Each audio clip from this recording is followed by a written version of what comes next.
105.3 The Fan. KRLD-FM and HD1, Dallas, Fort Worth, and Odyssey Sports Station.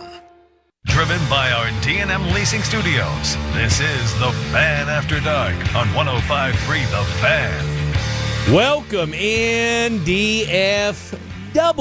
Glad to have you on board on a Tuesday night celebrating a Rangers win. Brett Boone. The Brett Boone effect is real, boys. The Brett Boone effect is real. Your Texas Rangers went off tonight against the Boston Red Sox to the tune of 16 hits, scoring 6 runs, the most run support that Nathan Eovaldi has had all year long as your Texas Rangers take the first game of a 3-game series with the Boston Red Sox 6-1 at Fenway Park. I'm Fred Davis. That gentleman to my right is none other than the Phenom himself, Blake Elliott. Hola, amigos and amigas. Very late night, 9:43 Central Standard Time. I want to say our latest time getting on. Actually, I think it would be Central Daylight Time. Central Day, is that CDT? It's CDT. Is that what time Not zone? CTE, CDT. CDT, that's the time zone we're on? Well, I mean, it is daylight time, daylight savings time. So, yes, it would be Central Daylight Time. I mean, we've already had the discussion about daylight savings. I'm not. I see those wheels turning in your head. So before, I wasn't sure where we were going next. Not disagreeing with that. I just feel like I've never heard CDT. I have heard it just not often. I feel like when we refer to our time zone, we just say Central Time Zone. Central Standard Time or Central Daylight Time. Okay. Oh, CST. Well, that's Central Standard Time when it's not daylight savings. Which one do we use more? I mean, it's pretty much 50-50 down the 50-50 split? Yeah. Okay. Because you're familiar with how the whole daylight savings time works, right? I feel like we've had this conversation. Still getting behind it. You know, clocks spring forward in March, fall back in what, September. Still getting behind it. Is how that works. Feels like a little bit of a theory out there. But anyways, Rangers. I mean, it's a real thing. There's no theory to it. It is a real. President Trump's trying to eliminate it. It's an urban legend, like the Loch Ness Monster or Rhode Island. I'm not a huge fan of this daylight savings jibber jab, but how are the Tolos doing? Or do we have any Tolos out there right now? Great question. Am I just talking to myself? 877-881-1053. 877-881-1053. If you're listening to the program, let us know. I need a text line to blow up. I need to know if we're just talking to ourselves. Because if we're just talking to ourselves, we can be real candid. We can be real authentic, real ourselves. I'm just going to pretend it's me, you, and Ross in here. Which is what we always do. That's what we always do. We can turn it up a notch. If it's just us three, nobody's listening. Well, I mean, I'm going to keep it at this level for the next 2 hours. Oh, no Mr. Coffee, huh? No coffee today. No coffee today. Well, I mean, not since 11 o'clock this morning. Any honey in your coffee? What's that? No, just a little splash of cream. Just a no honey, splash of cream. If I do say so myself. I had to do that the other day. Had a table order an Americano. Actually, no, it was a latte, almond milk, side of honey. Okay, pretty solid, eh?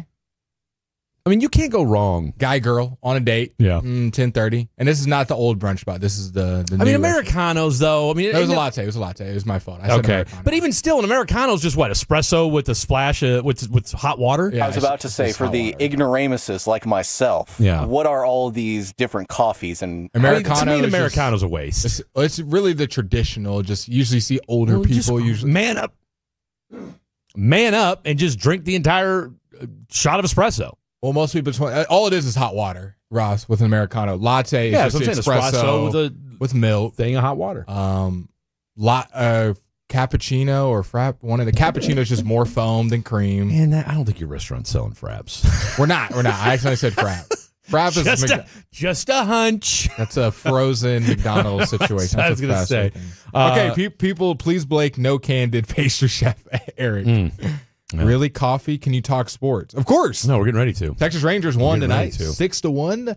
Everybody got a hit except for Blaine Krim and Josh Young. Starter wise. Now you had a couple guys that came in to pinch hit. Let's see, our boy Blaine Krim, who's still making his way through.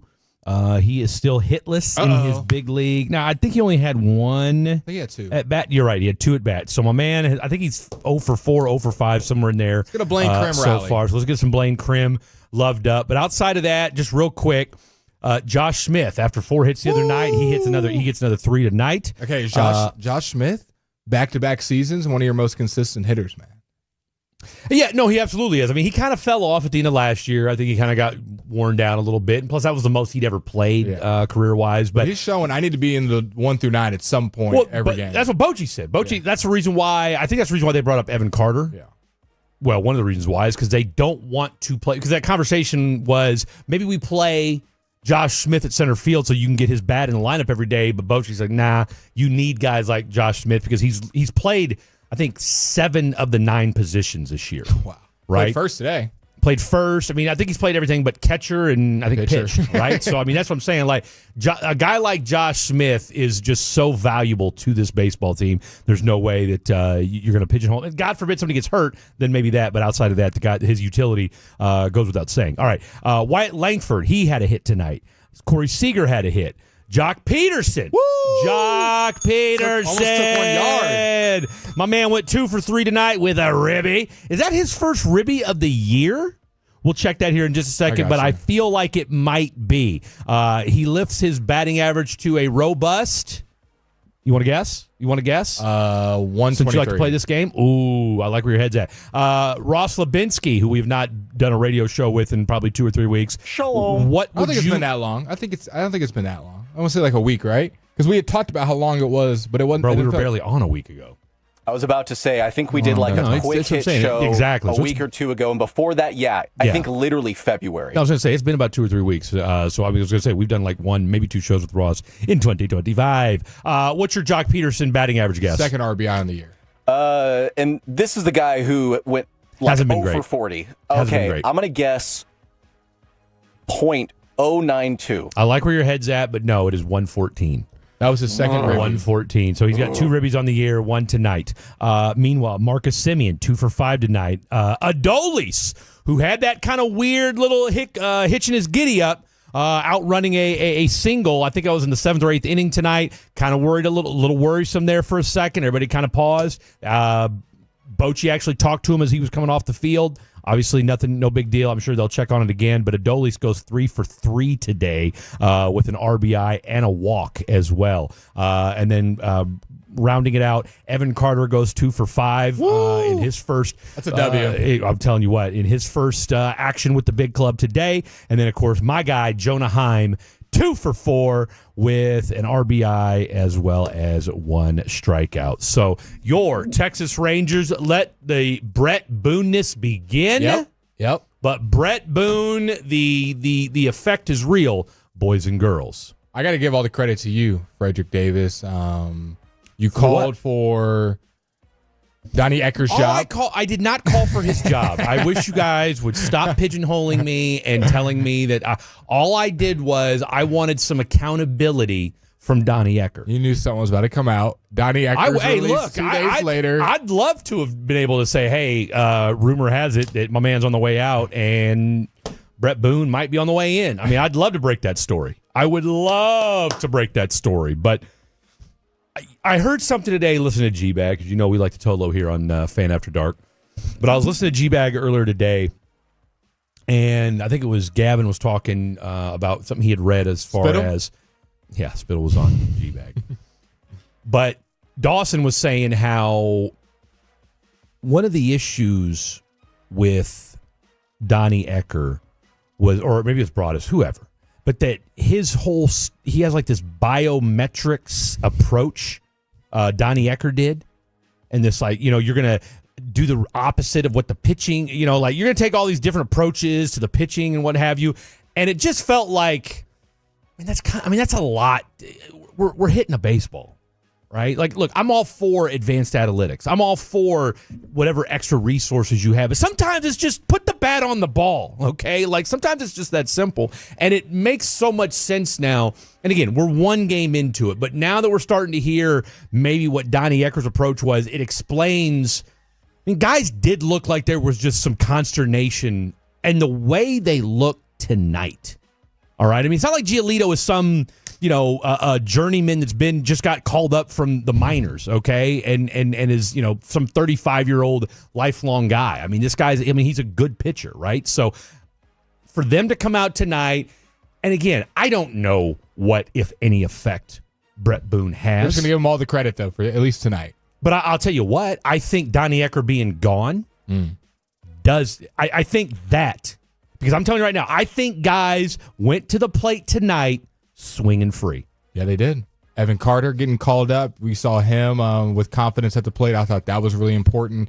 You saw Adolis Garcia swinging with some more confidence. And then I don't think anything has to be said about Jock Peterson. We know that just him putting the ball in play is a positive. So the Rangers, and the last time they played the Red Sox, I want to say, was that opening series, right, towards the beginning of the season. So they opened the series, or opened the season against them. Yes, sir. It's nice to see them back on it, because in that one, they lost the first one. They won 3 in a row, but it was mainly because of their pitching staff. They didn't score more than 4 runs in that series. You're able to score 6 today. Everybody contributing. So I am in a positive mindset with the change as far as Donnie Ecker being gone, Brett Boone being in. Tolos 877-881-1053. Are you overreacting and happy about this hitting coach change, or do you still think the Texas Rangers offense is going to go back to what it was? Where are you at right now after one game? Overreacting? I am. You're wildly overreacting. I am.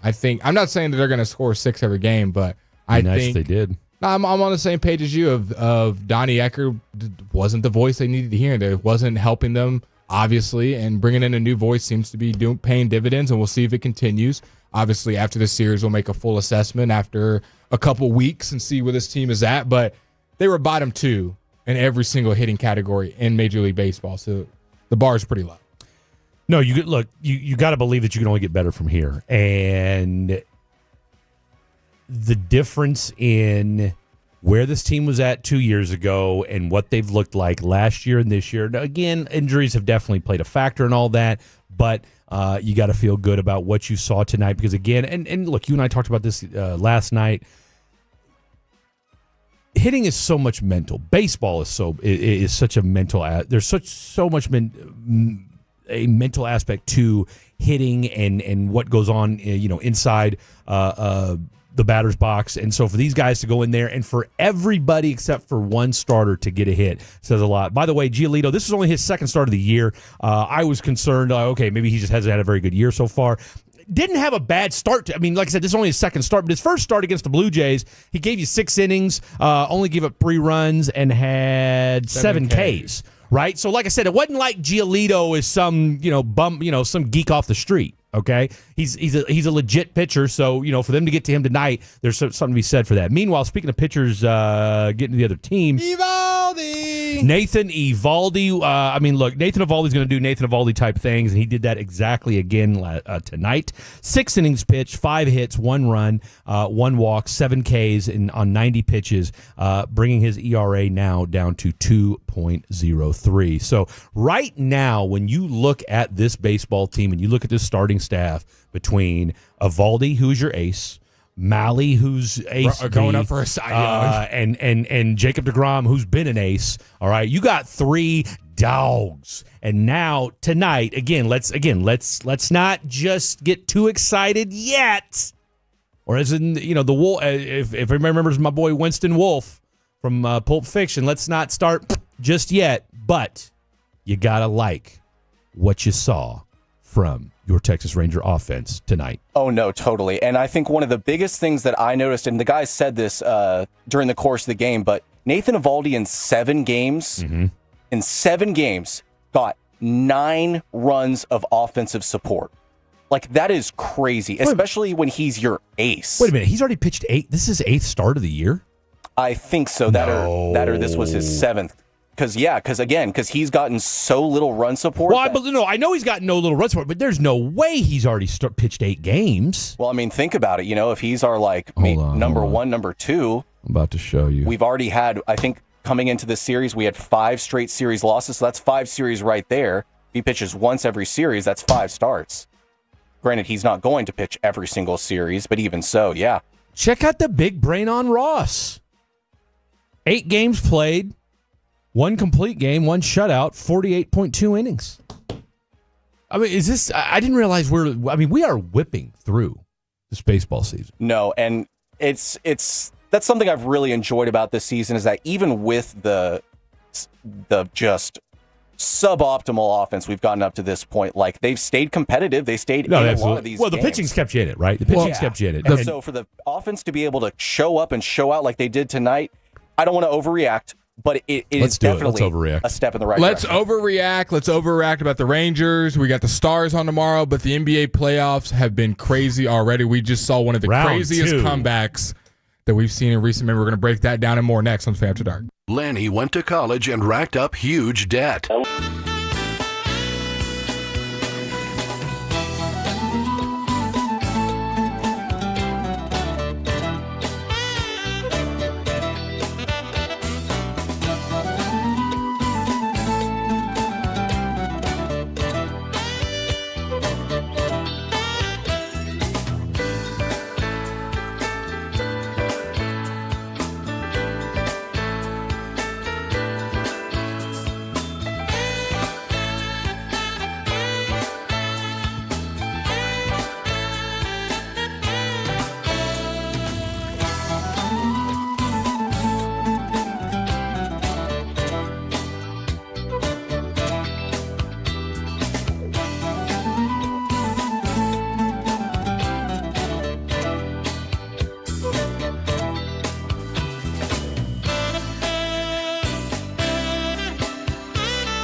Do you think it's true that you've got to forget something else to remember that Uber Eats has groceries? No, that's absurd. Hey, remember when you used to be a, what was it, Pepper Lady? Pepper Lady? Wasn't it Cinnamon Sisters?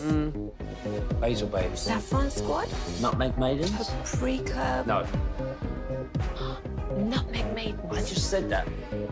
Was it Spice Girls? Doesn't sound right. Was it Saffron Squad?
That's a Lollapalooza product? I gotta remember that. Well, you know, they say in order to remember something, you have to forget something else. Okay, now that is a very cute haircut. That's like a little shag. I've never seen it before. Well, I mean, of course you have. It's the Rachel. Oh, is that your name? No, I mean, like, your name. No, I'm Jen. My name's Jen. Right, but I just mean, like, this is your haircut. But that's hair on your head. I'm not saying this is your hair. Okay, you're freaking me out a little bit.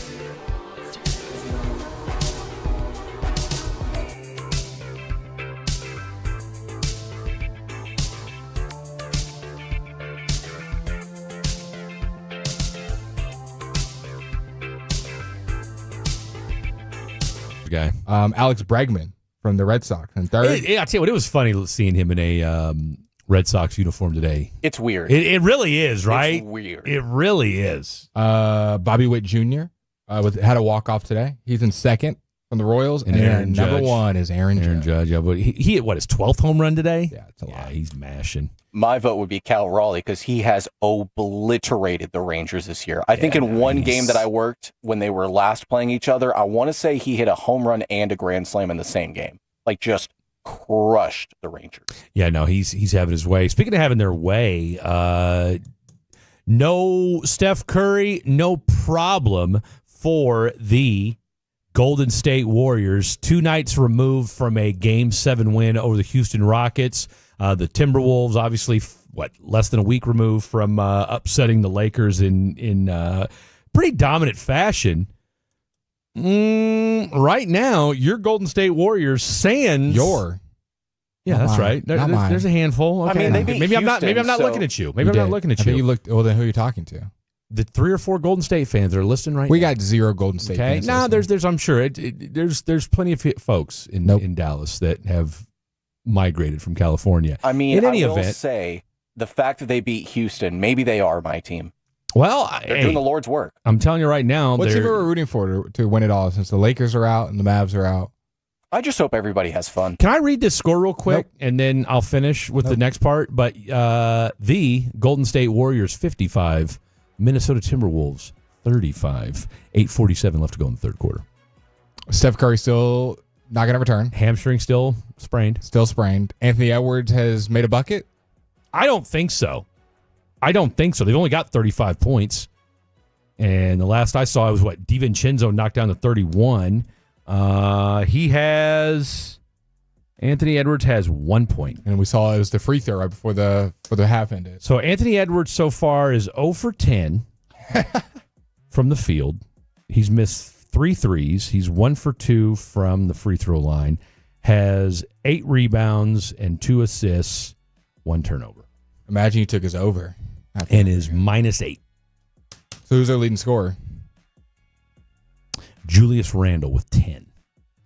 I don't think they're going to win very many games with that. I mean, the fact that Steph's out and they're still up 20. Jaden McDaniels has 8. Rudy Gobert has 6.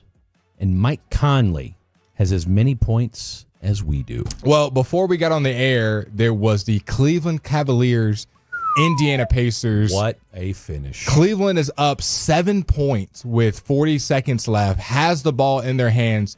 They turn the ball over not once, not twice, but 3 times. Siakam even misses a free throw and gives Cleveland another chance. Cleveland does not shoot a shot in the final minute. Tyrese Halliburton goes to the line. They are down 3 points with about, 15 seconds left? 12.7 seconds. Tyrese hits the first one to make them down 2 points, misses the second, and listen what happens next. Lau's going to let him play. Halliburton steps back and hits. Tyrese Halliburton trying to take Cleveland's heart. So Tyrese Halliburton gets his own rebound, dribbles it out to midcourt. That was, to me, forget the three-point shot. I mean, don't get me wrong. It was phenomenal, but he's been great this year and all playoffs long. You got your own rebound from a missed free throw. I mean, how pathetic is that if you're the Cleveland Cavaliers? You got 4 guys on the block and can't none of y'all block somebody out, block out the shooter. Basketball 101, block out the shooter. I was about to say that they are absolutely going to be practicing boxing out a rebounder all practice long heading into the next one. Going into the fourth quarter, Tyrese Halliburton had 3 assists, 5 rebounds, and 8 points. Okay. And he finishes the game with 19, 9, and 4. Yeah. A 11.5 rebound, 1 assist, fourth quarter for Tyrese Halliburton. And after he was called the grown man moves, man. He was called the most overrated player in the NBA by his peers. And since then, he has done now to the Bucks and to Cleveland, being down 7 with less than a minute left, and has come back in both games. And he was the one that he had the spearheaded both of those. My uncle texted me. I think it's time we have some uncomfortable conversations about Tyrese Halliburton. And we said it 2-3 days ago. You're like, I don't know why everybody hates on him. And I don't understand why people. And I was like, I'm part of that. He doesn't score a lot. He passes. Doesn't have a great looking jumper. But even I got to look at myself in the mirror. I mean, it's time to kind of start giving this guy a little more respect. I mean, he's putting playoff series on his back. We forget last year, didn't they? I want to say, or was it 2 years ago? ECF. Yeah.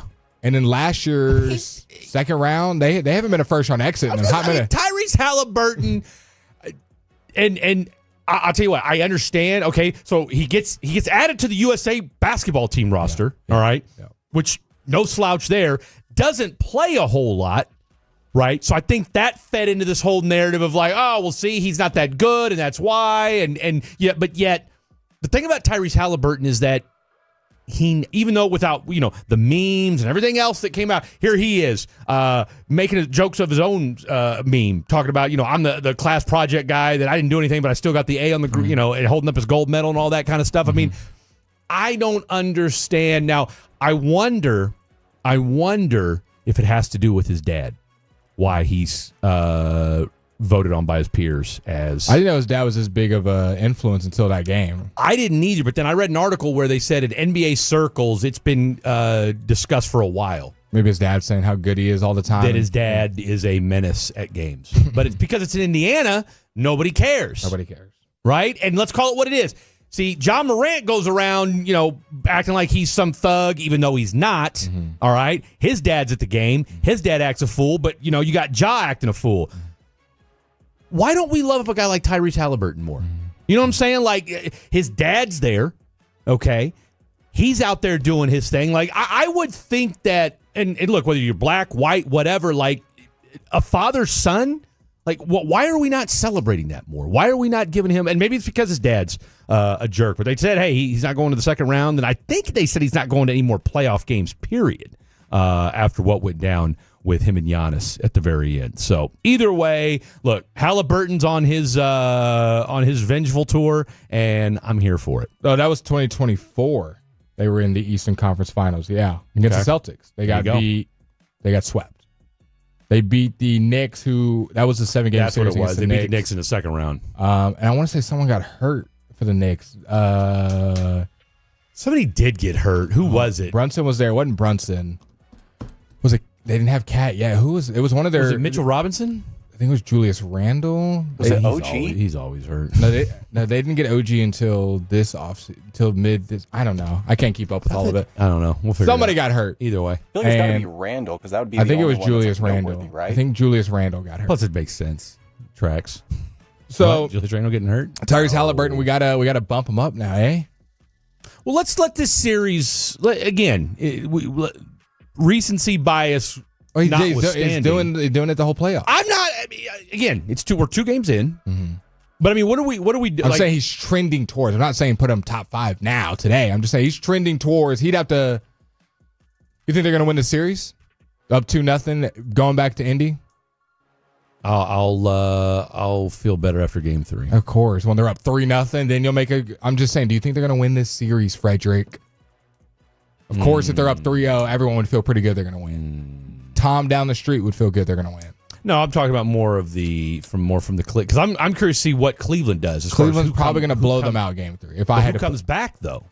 What do you mean? Well, I think Cleveland's going to blow them out game 3. Game 4 will be close. I think I don't think it's a guarantee that they'll blow them out in game 3. I don't think it's a guarantee either. It's just my take. I think they're going to blow them out. Well, but my point to your point is who's coming back is what I'm saying. Hopefully Darius Garland and Evan Mobley. They got 3 dudes that are hurt. So depending upon what's today, Tuesday. So when is game 3? Thursday. Or Friday? I don't know. Thursday. I can double check. I think Tyrese Halliburton is a top 20 player. Oh, yeah, I think he was top 20 player before this series. So I don't know that he changes any different. I think what it does is it just gets people off his back a little bit. Like, this guy's been good. Tyrese Halliburton's been an all-star. He's an Olympian. Friday. Game 3, 6:30. Okay. I just, like I said, I'm with you. I don't understand why the hate to begin with. No, I mean, I understood it. It wasn't valid, but I understood where it came from. Like I said, ugly jumper, doesn't score a lot of points, a lot more passing. Sean Marion had an ugly jumper. But no one threw him in the top conversations. Sean Marion was never like, he's one of the best in the league right now. He was always. What? So because the guy's got an ugly shot that changes whether or not he's a top 20 player? I'm just telling you why. I'm not saying it's valid, Fred. Yeah. I'm just telling you why people thought a certain way. That's a silly way to think. Okay, Fred. Silly way to think. NBA fans don't always think with their head. No, they don't. Paige Buckers is going to be on KNC Masterpiece tomorrow. This guy Buckers. I'm kind of upset about that. Beckers. I always get the Buckers and the Buckets. I mean, literally, I feel like I have amnesia every time you say it because we say the same thing after, and you go, it's because it's Paige Buckets. It throws me off. We do. She will be on the KNC Masterpiece tomorrow, though. She will. Just wanted to bring that up. It just kind of randomly popped in my head. You got a lot of random thoughts. Because I wanted Paige Buckets to come on our show. Did you reach out to any of her people? No. Okay, well, there you go. Were you just hoping she just thought about Fan After Dark while she was driving through Dallas? I didn't even think about it. Well, there you go. So, but I didn't know she was going on KNC so quick. I thought she was playing preseason basketball. Shout out. Never mind. Like I said, I'm going to say. Keep my comments to myself. Shout out what? WNBA preseason. That's not all what I was going to shout out. It was OG. OG Anunoby was hurt. Okay. I'm going to believe you. I want to say Julius Randle was also hurt, but maybe it was two people. Shout out Ross Lubinsky. Because he plays in Indiana, he gets overlooked. I don't know if we can do this. A lot of players are playing small markets that we do or don't overlook. I don't think small markets in NBA play as big of a factor, especially when your team's good. I don't know because and the only reason I hesitate is because the discourse around Luka Doncic after their playoff exit versus Minnesota. Yeah. Now you're starting to see all of the Charles Barkley, let's call it the national media for lack of a better expression, starting to kind of say what we've kind of felt and how they're saying out loud what has been said in Dallas for the last 4 or 5 years. Yeah, exactly. But Donovan Mitchell still gets love. He's played in Utah and Cleveland. Either of those are big basketball towns. But but nobody cares if he loses. Yeah, it's not the same. If Cleveland loses, you think how long is the discourse going to be over? No, that's not at all I was saying. We were saying, why doesn't Tyrese Halliburton have this high? Why don't people praise him more? And Ross is because he's in Indiana. And I said, I don't think that matters as much in basketball if you're in a small market. If you're good, you're good. I agree, but at the same time, too, though, Giannis plays in Milwaukee, and we talk about him every day. Yeah, but Giannis is also... That's my point. He's very good. Yeah, but he's also one of the greatest in the world. See, and I think what the difference maker is the lack of winning that Indiana has seen in terms of playoff They've been good. success. No, and I totally agree, but I'm just saying that in the sense that it's when you get that ring and you kind of put yourself into the upper echelon of players, that changes a lot of the discourse around you because it's look at Giannis. You literally just said he's one of the best. Would we have said that 5 years ago before he'd won a ring? Yeah. Oh, absolutely. Yeah, people were still saying he was top. Look, his name's the Greek Freak, right? I mean, that doesn't hurt either, okay? I mean, and plus, Giannis is just he's a 7-foot dude that can, outside of shoot, can pretty much do whatever the hell. I mean, the guy can take 2 steps from the top of the key and dunk it. I mean, he's just a different human being. Why don't people talk about Buddy Hield enough? What's he want? Buddy, going off. Low scoring playoffs, man. Unless it's the Pacers playing. Everybody else, low scores. Round 2 has been a lot better than round 1. Although I don't know that Denver. What was that? 121, 119. I was gonna say that was a high scoring game. That's pretty standard. I wouldn't say that's high scoring. That's pretty standard for an NBA game. 121, 119. Playoffs though. I mean, this game, the Timberwolves barely had 30 at half. Well, no, I mean, look, that's a different. I mean, they're just not scoring at all. I mean, don't be wrong. I mean, they're playing great. Buddy Hield again. I told you. Defense, but my God, you'd have thought these guys were the '95 Bulls or something like that. The way they're clamping down on people. But remember, I still the best defensive masterclass I ever saw, probably in my lifetime. What was that? Game 2, Timberwolves last year versus the Nuggets. Yeah. Remember when they just would not let them get past half court? I want to say that was game 2. Game 1 or game 2. Y'all remember that series? Nuggets versus Timberwolves. They went 7 games. All the blowouts, the comebacks. That was a really good series. Tell you what, who's panicking more right now? The Celtics? No. Or the OKC Thunder? Oh, I was gonna say the Cavs. Celtics. Well, we already know the Cavs are, but neither. neither of them are panicking. I think both are going to take care of the series. See, I think the Thunder are. For probably sure. the Thunder more, but I think the Thunder are still going to win that series. But probably the I'm Thunder not convinced more. they will now. I am. They'll win. As long as Chet Holmgren doesn't play. No, I'm telling you right now. The way they were able to win that game yesterday. That's what to steal home court. Did any home team win? No. Every home team's lost. I think every home team. And if Minnesota loses tonight, which it looks like they're well on there. I mean, there's still another quarter and a half left to go, but it's looking very likely. We're going to see every home team lose. Yeah, and every home team, I would say, was a pretty heavy favorite. Oh yeah, I think it was like +3. Well, last night they were both +300. If you'd have told me the Cavs, Celtics, Thunder, and Minnesota would all lose game one, the people would call you crazy. And we're a quarter and a half in that happening. Oh, and hell, I mean, if you thought that Indiana was going to go up 2-0 over Cleveland. All right, coming up next, the NFL.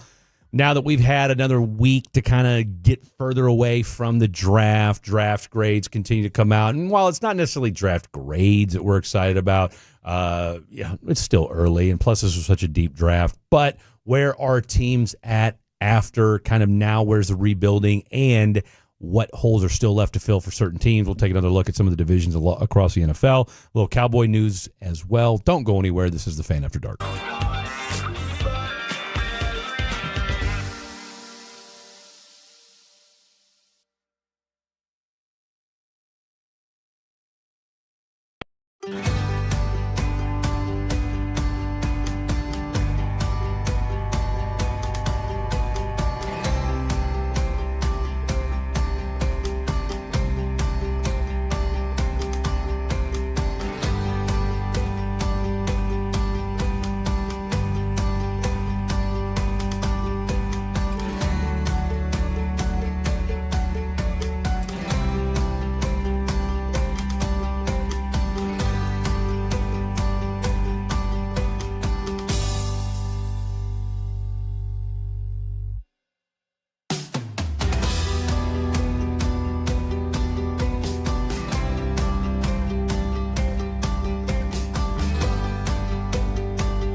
true that you've got to forget something else to remember that Uber Eats has groceries? No, that's absurd. Hey, remember when you used to be what was it, Pepper Lady? Pepper Lady? Wasn't it cinnamon sisters? Basil Babes. Saffron squad? Nutmeg Maidens? Pre-curb? No. Nutmeg. I just said that. Was it Spice Girls? Doesn't sound right. Was it Saffron Squad?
that I've seen a season finale of a show. Not the final season of a show. Yeah. Because, there's still seasons coming out, like Squid Game. There's another season coming out or whatever it may be. Like, I won from episode 1 to the very end of a full season being done. I can't think of very many shows. Like, I haven't watched Breaking Bad all the way through. I haven't watched Game of Thrones all the way through. Or I don't know, you're not missing Empire or some other show, episode 1 to finish. Shameless, see, I stopped after... what was her name left? The main girl character? I know who you're talking about. I don't know her name, but I can tell you the actresses. Yeah. When she left and when they were on the plane, I stopped watching. So I didn't finish. I didn't get to the season finale. So I think you might have been one of the very first shows I watched front to back. Never miss an episode. That's crazy because I love to watch sitcoms. Like, to me, that is the warm blanket that puts me to sleep every night. So literally this year, I watched beginning to end Frasier. All 11 seasons. Wow. Never seen one episode. 22 to 24 episodes. I was going to say, because that's the thing about those old school 90s sitcoms. It's not like what you see on Netflix or Prime or these other channels where it's 10 seasons. No. They were doing 22, 24, 26 episodes a season. Every single season for their entire run. It's crazy. Yeah, so you're watching a couple hundred shows at that point. Well, that's so wild. funny too because a lot of shows they kind of will do something about it. Like, for instance, another show I've watched beginning to end many times, Scrubs. I think they had a 100 episode special, something like what that, a show. Where they're Scrubs. hey, here's 200 episodes we've done. I think Frasier he did his 2000th show, something like that. But yeah, that's just wild to me. I just think I have bad ADHD because I've seen so many shows in bits and pieces, like Burn Notice or Dexter. I've seen plenty of episodes. Just never Burn finished Notice. I watched front from to back, beginning though. to end. You've seen front to back. Absolutely. I went on so I did a top Burn 5 Notice. show of all time. Oh, Burn Notice. Michael Weston is goated as far as I'm concerned. Shout out to Chiafala. Absolutely, with the season 3 back.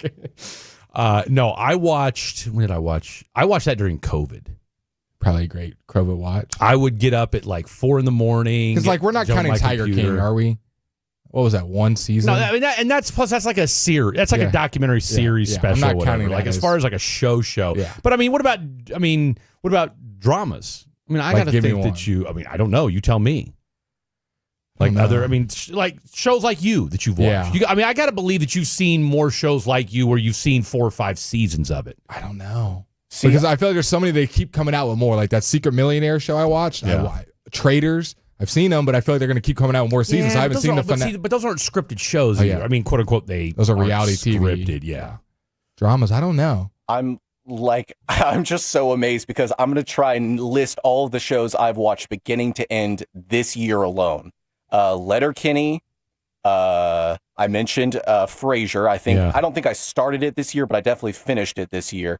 New Girl, just finished it last night. Okay. Trying to think of some others. Brooklyn Nine-Nine, that's another one. You've seen front to back Brooklyn Nine-Nine every episode? I can't. I don't have the attention span to watch that. That's something I could throw on in the background while I'm doing something else, but I don't think maybe I'm just not that interested in it. Like for me, I know Sopranos I've seen beginning to end. But you got to remember too, though. You only had so many things back in the day. Got it. No, you had things to do, but at the same time too, though, it was appointment television. Yeah. It was like the first prestige TV show, right? On cable, I would say. Right, yeah. But on cable. And that's what's so different about today is that like prestige TV is everywhere. Like you can't escape it. Whereas back then it was like, whoa, this show is like, feels like film quality. I mean, HBO really kind of kicked all that stuff off. But yeah, to your point, then at that point, after Sopranos, then yeah, you started to see a lot more 1 hour shows. Like you mentioned Breaking Bad. Better Call Saul. Have y'all seen Suits? Never seen Suits. No, but I have heard of a lot of people really like that Walking show and Dead? just get sucked into it. No, I do could not never, do that to yourself. I could never get into that show. Do not do it to yourself. I'm not a zombie guy. Have you seen Succession? No, but I figured I would save that one for when it was all out as it is. Oh, it is. Now, right? No, it is. I think. Look, you can binge that in a weekend. I like Succession. It's only 4 seasons long. Okay. 9-10 episodes a year. 9-10 episodes, and more importantly, and this is my go-to. I want to know what the writing and the acting is like because there's plenty of just crap shows. Tell you what, you seen Snowfall? Nope. Heard good things though. I want to see The Boy or Top Boy or whatever, the one that's the Canadian gang. Snowfall had one of the most gut-wrenching series finales I've ever seen. I mean, and I'll tell you what, kudos to the writers because the ending was so. It's not what I expected. See, I think thrillers is my category where I can just watch because all the ones I'm seeing for thrillers I've either thought about watching or have seen. I'm not gonna lie though, you got me geeked for this Squid Game final season 3. What did it say? June 27th? June 27th is when it comes out. We watched the also too for all you video game nerds out there. The second trailer for GTA 6 came out today. We're just getting trailers. We're not gonna get the game for a year. The game for another year, literally. But I'll tell you what, just the trailer was insane for that game. Yeah. I saw a thing the other day. All right, so that building that's now the tallest building in the world, I think it's like in Abu Dhabi, Dubai. The Burj Khalifa. The Burj Khalifa. Thank you, sir.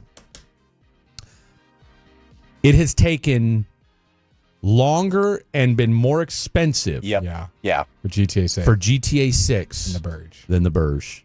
I mean, what are we talking about? I don't know if we're doing video games at this point. This is a video game. It better be like Striking Vipers from Black Mirror, if any of you get that reference. I don't know what that means, but they put a little headset on and they go into the game. I mean, it's got to be, right? Yeah. But hopefully not to that extent, but for me, like my first Grand Theft Auto was 4, and I was in no way old enough to play it. So I was so excited for 5, right?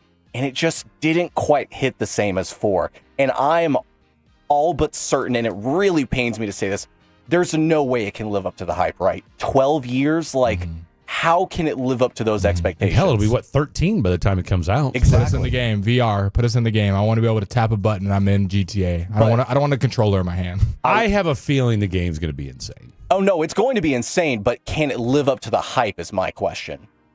And I think it will. What I'm worried about. Hey, college football did. People love to gripe about video games. Though, if you thought movies people like to gripe about, they have their hands on it with the video games. Man. People gripe all day about video games. Give me 1 second. I'm going to pull this up. Xbox did announce that they are upping the price for their consoles. Okay. I assume it's because of the tariffs, but yeah, it's honestly really concerning because there's kind of been talk that like we're kind of headed to a recession. GTA 6 might tip it off in terms of video games, but like everyone's too broke to buy it. Well, and that's the problem is that, okay, so an Xbox Series S for 500 gigabytes went from $300 to $380. Okay. 512 gigabytes reader, that's probably going to get you GTA 6 and a couple more games. Like That's it. So like I thought everything was in the cloud now, though. Like it's complicated. Yeah, it's complicated. It's like a whole thing my to get into. PS5, I can't have more than like 2 games downloaded with Call of Duty because all the updates it does all the time. See, I can delete it and it can still be there, but I have to re-download it. Okay, that's what my son has to do with his. Yeah. You want a new game everyone wants to play? I got to delete YouTube. That's what or he was music exactly. app. That's what he was saying when he brought his PS5 to my house. He's like, "Okay, I got to do a bunch of stuff before we can play college football." I was like, "What are we doing here?" Yeah. I've got It's a great idea It's not for like you. the old days anymore. You can just put the game in. Blow a cartridge and throw it in the an external SSD. Yeah, I Fred. know. Get that for your son. He will love it. It's basically just Pretty much like on memory? another computer that you can put it on. That you just plug it into the console. What did you say it was? An external SSD? External SSD. You know what SSD stands for, Fred? Try to guess. Just guess. Short space disk. Try again. That's all I got. Ross, educate him. Isn't it solid space drive? I think so. You don't even know what Sounds it good. is. You don't even was know like, what I'm it is. This guy's like, Ross, why don't you go ahead and guess? Because I don't know what it is. That is solid state drive. But I will say it's really nice, Fred, because as opposed to like deleting and re-downloading games, you just move it to this external SSD. drive. And okay. But here's the great thing about it. Yeah. When you move it back to your console, it is exponentially faster to move it to your console as opposed to downloading it. Oh, that makes sense. So like say 100 gigabyte game would take me at least an hour to download if I'm downloading it for the first You're just time. moving it. It takes minutes. 5 minutes. That's it. I'm For here for it. 100 gigabytes. Are you of an data. Xbox or a PS5 guy? Both. Oh. I mean, if I'm Money like, bags over here. Money bag. He got both systems. gun to my head, I'm going to pick Xbox, but wow. I That's will where the say Odyssey paycheck's going. the PlayStation does have better games, like full stop, not even a question. Interesting. Learned something new today. All right, NFL draft. What a season it was. All right, coming up next. It's time for the segment that's taking over late night radio. Fair or foul. Don't go anywhere. Coming up on the next KNC Masterpiece, it is a stacked program. At noon, we will talk with #1 overall WNBA pick for the Dallas Wings. It is Paige Beckers at 12:30, Bruce Bochy, and we continue our Nelly giveaway. You gotta tune in, 10 a.m. to 2 right here on The Fan. It's Jeff Jr. from Trajan Wealth, and I've got something important to talk to you about, your 401k. If you have changed jobs, there are 2 very important considerations. You don't want to leave your 401k behind, and you don't want to roll it over into your new company plan without consulting.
Well, you know, they say in order to remember something, you have to forget something else.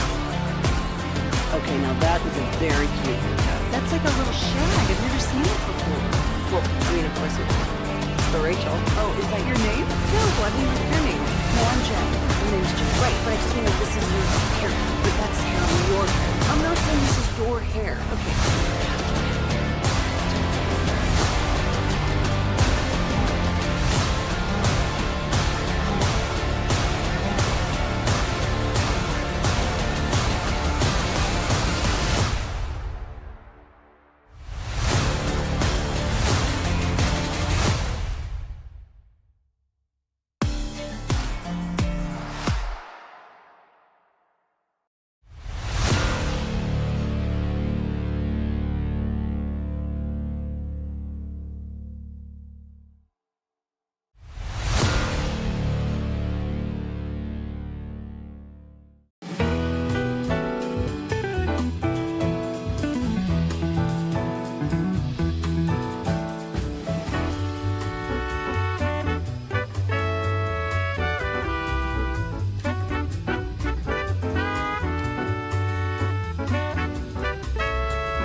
I'd like to read a couple tweets to you, Fred Davis. Read tweets, texts. It's your world, Blake Elliott. We're just living in it. Fred Davis in front of me, Ross Lebinsky behind me.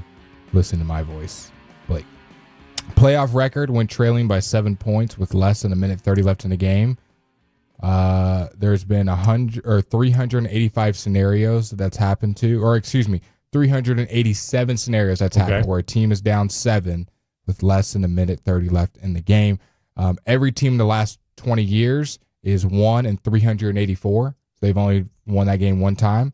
384 times they lost it. Indiana Pacers in 2025, 2-0.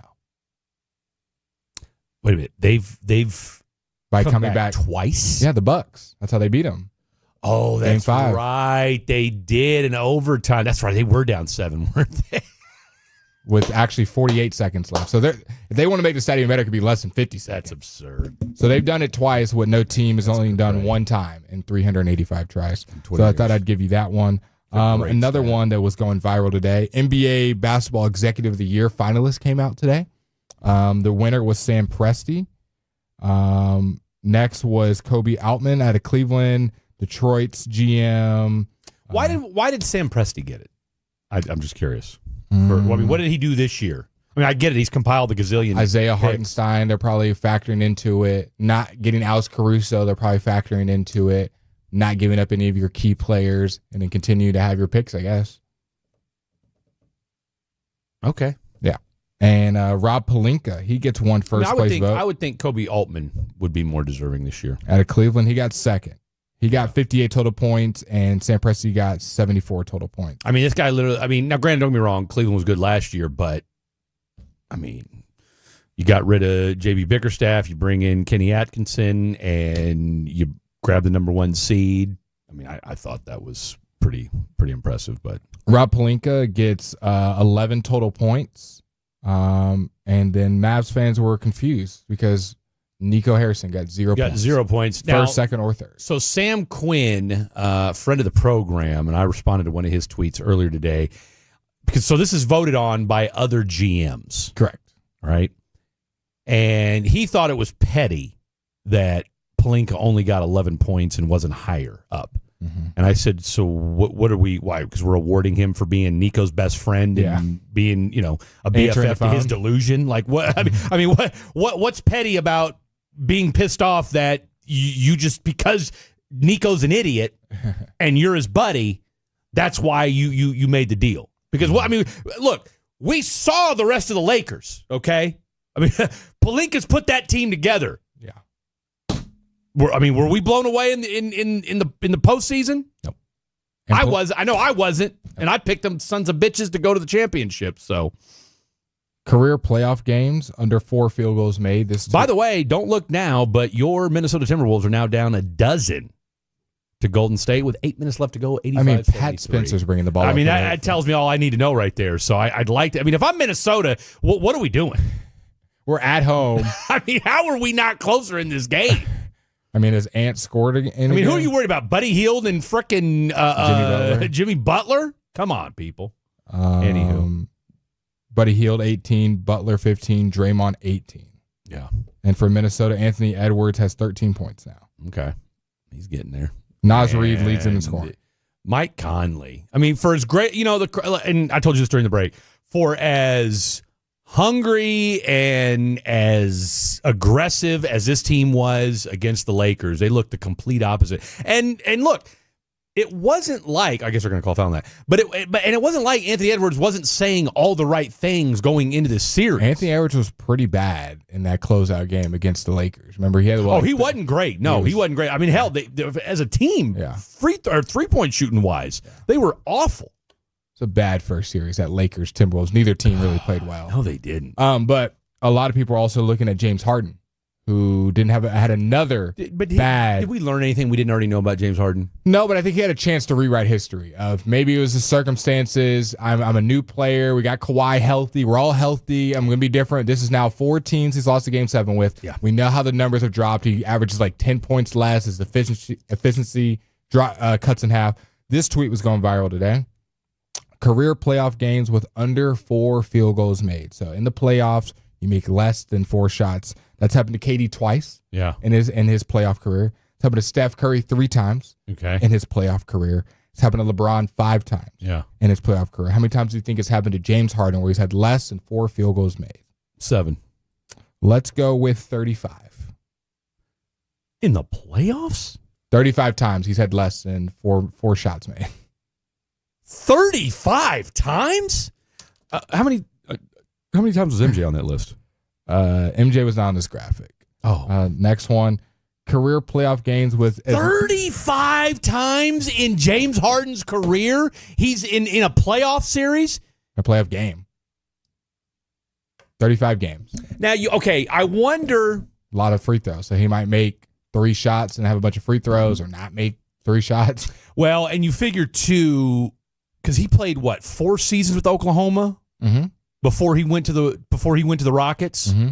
And so being still 6th man of the year. No, I understand that, but I'm just saying I could see where maybe he might have had just a handful. And again, I'm saying just a handful of games that adds to that. But good God, 35 career playoff games with as many turnovers as field goals made. So maybe, like to your point, maybe he just wasn't in the game, Blake, and he didn't shoot that much. So to turn the ball over, you got to be in the game. Dude, that's bonkers. That's happened to Steph. It's happened to Steph 13 times where he's had as many turnovers as field goals made. It's happened to KD 17 times where he's had as many field goals as turnovers. Yeah. It's happened to LeBron 17 times. What do you think for James Harden? 45. 42.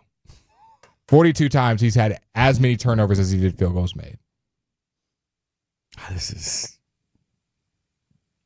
Tyrese Halliburton over James Harden? I mean, in the playoffs, yeah. I think Kendrick Perkins went on First Take and said that I heard him today. I heard his little line. That he messed up by putting James Harden above Dwayne Wade in the all-time shooting guard list. He did that earlier. He said a couple years back he had MJ, Kobe, Harden, D. Wade. He said, I would never do that, and I hope nobody ever makes that mistake again. That James Harden should never be put above Dwayne Wade, which I agree with. I don't disagree. I mean, look, I think James Harden is a better shooter than D. Wade, historically.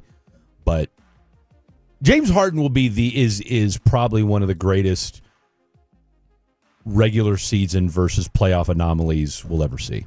Yeah, and it's bad. I mean, how do you go from what context? Look, that guy. I mean, think about it. The year he won his MVP, he averaged 36 points a game. Mm-hmm. He was shooting 13 threes a game and making 5 of them. All right, I mean, 36 points a game. You're a bucket at that point.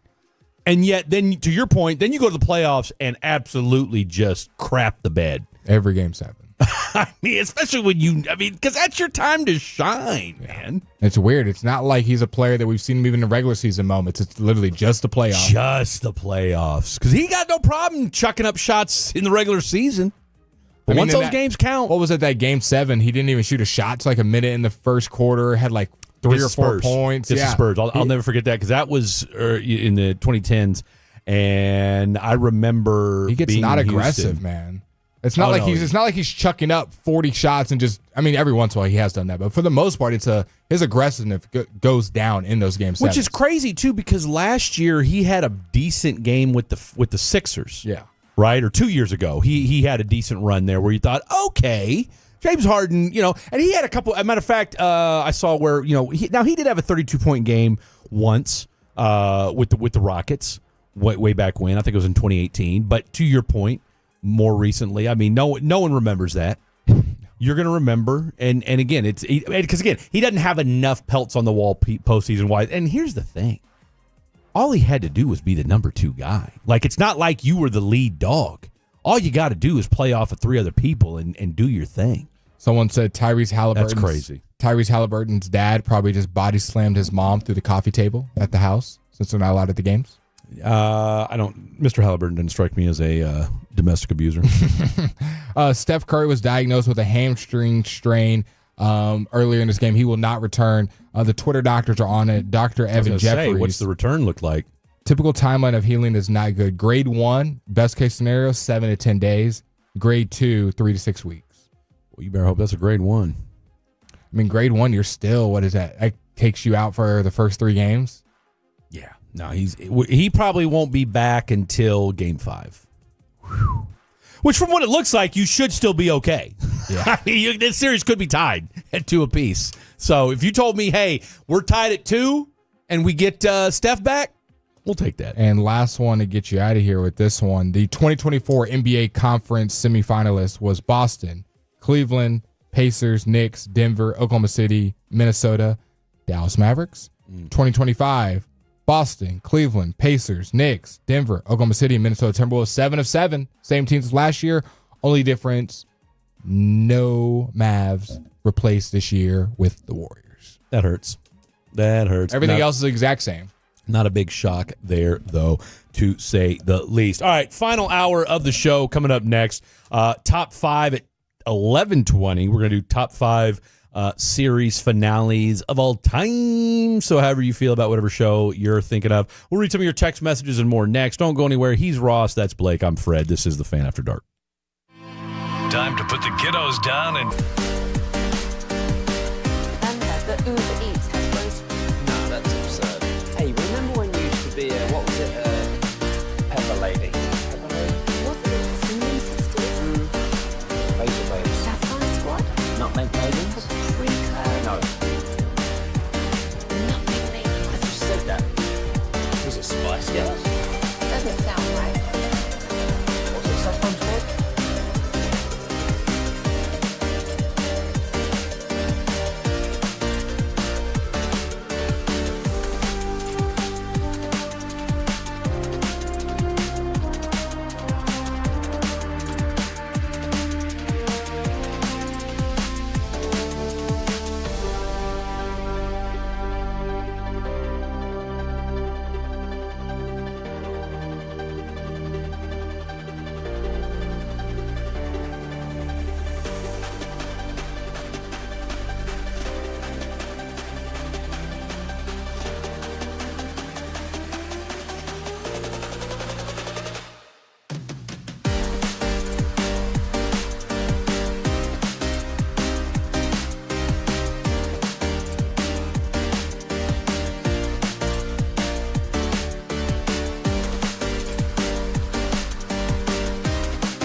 Okay, now that is a very cute haircut. That's like a little shag. I've never seen that before.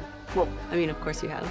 It's the Rachel. Oh, is that your name? No, I mean, like, your name. No, I'm Jen. My name's Jen. Right, but I just mean, like, this is your haircut. But that's hair on your head. I'm not saying this is your hair. Okay.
Fan After Dark on 105.3 The Fan. Final hour of the program happening right now. I am Fred Davis. That is the one, the only, the phenom himself, Mr. Blake Elliott, to my right. You buying into the rumors? Seen the rumors on the Twitter sphere? What's that? A lot of people are saying CeeDee Lamb's tweet, some other rumors going around. Cowboys trying to get George Pickens.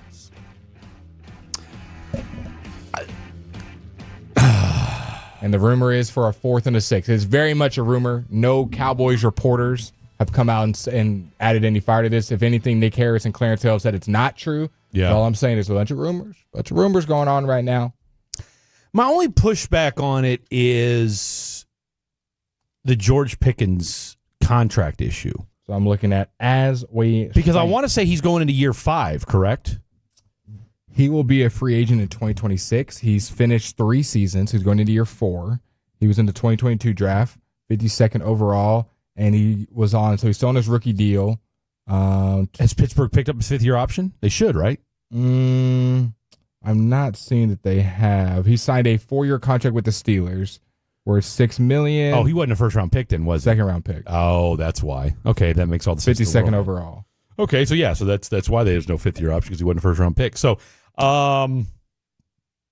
if you're thinking that, all right, if you give up, because here's the deal, if you're giving up a 4th and a 6th, he's only due $1 million this year. $1 million, yeah, a little over $1 million. Which that's fine. I'm A-okay with taking on that contract for this year. But again, if you're giving up a 4th and a 6th-round pick, 6th-round pick, I could care less. You're going to get compensatory picks next year for losing Jordan Lewis, and who else do we lose this year? Defensively wise, Golston, yeah. So you're gonna get a handful of compensatory picks for next year. So that's the 6th-round pick is money in the bank. The 4th-round pick, that's a little bit. I mean, again, because you lost out on a 4th-round pick because with the Jonathan Mingo this year, you could have had a Jaden Royals, who they're just raving about in Kansas City right now. He'd look good in a Dallas Cowboys uniform, but you got Jonathan Mingo. Are you ready to give up another 4th-round pick next year? Now, which makes which again, George Pickens comes in. He's your bona fide number 2. There, like with Mingo, we don't know if he's a legit number 2. Probably leans more towards maybe not. And does he fall back to the mean and add to that group of, number 3s and 4s that you got? Because you got plenty of those. George Pickens, you can firmly Sharpie in as your number 2 wide receiver. The only issue is, all right, what are you going to pay this to? Well, I shouldn't say the only issue. 2 biggest things you're worried about is, A, kind of just where is his head at? All right. And more so just from the... And does it make sense with what Brian Schottenheimer's been saying? The right type of guys. We want to get character guys in here. And we got Booker because of the leadership he has. And we want to change the culture and how we act and how we practice. I don't know George Pickens I think personally. George Pickens... See, here's where... And see, a lot of antics. I think... But here's the thing about George Pickens, though. He's a gamer, right? Mm-hmm. Like, when push comes to shove, George Pickens is going to come to play. Problem is, who's he had to throw to him? All right? I mean, the guy's doing the best with what God gave him. You come to Dallas. You don't think he's had any other issues? You think he's just a gamer? I mean, I think there's plenty of things to point to. No. He acts. He does some dumb stuff in the games. No question about it. Right? You remember the play where the Steelers fumble and he doesn't try to help tackle the guy, just walks off the field? That didn't help. I mean, hell, didn't he get in a fight with the Cowboys? Was it Jordan Lewis? It was in the end zone. It was like on a kickoff or something. They were swinging. Well, hell, but at the end of the game, yeah, Jordan Lewis. Jordan Lewis got into it. Put him in a headlock. He got in a fight almost every game. That's what I'm saying. He's not exactly the character guy. I wonder, though, if Shoddy wants somebody that's got a little bit of a wild streak to him. Well, there's your guy. Right? Because here's the thing about his dad. His dad had no problem bringing in guys that were great football players, but maybe off the field.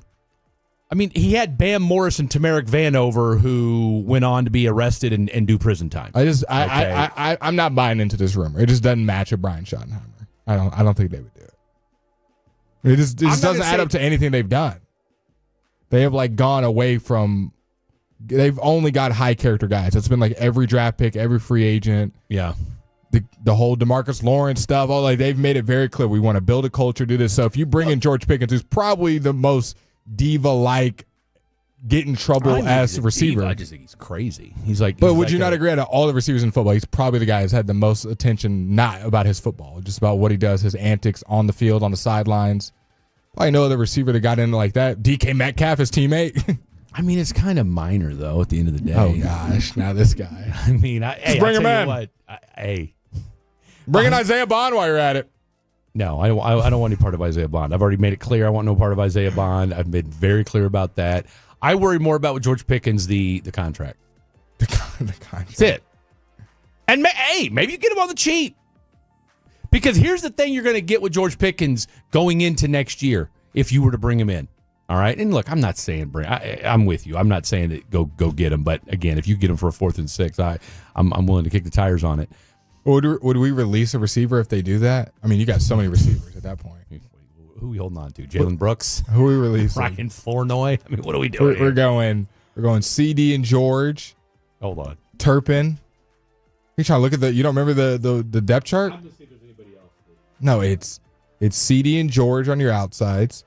I guess Turpin's your slot. You got Mingo. Oh, forgot about Tolbert. I guess that you almost got to trade Tolbert. I mean, what is Tolbert going to be, your 4th receiver? Nah, I'd hold on to Tolbert. So then Mingo's your 5th? I'm getting rid of Kelvin Harmon. Okay. I mean, who the hell's Kelvin Harmon? I don't think he got any snaps last year. I don't think he did either. I'll tell you what, God bless our lads. They'll literally put anybody on this list. Okay, so as per, okay, are you ready for this? What? Do you realize how many receivers are on this dadgum football team? Are they adding like Trayshawn Holden? It's insane. Yes. Okay. All right, so here's 9? Probably 9. Try 12. 12. Wow. Okay, you ready? All right. Tolbert, Jalen Brooks, Kelvin Harmon, Trayshawn Holden. Mingo, Flournoy, Seth Williams. Never heard of him in my life. Josh Kelly. I think they just signed him. They just signed him, okay? CeeDee Lamb, Turpin. Who's he? Paris Campbell. I've heard. Yeah, we know Paris. We know Paris Campbell and Jalen Cropper.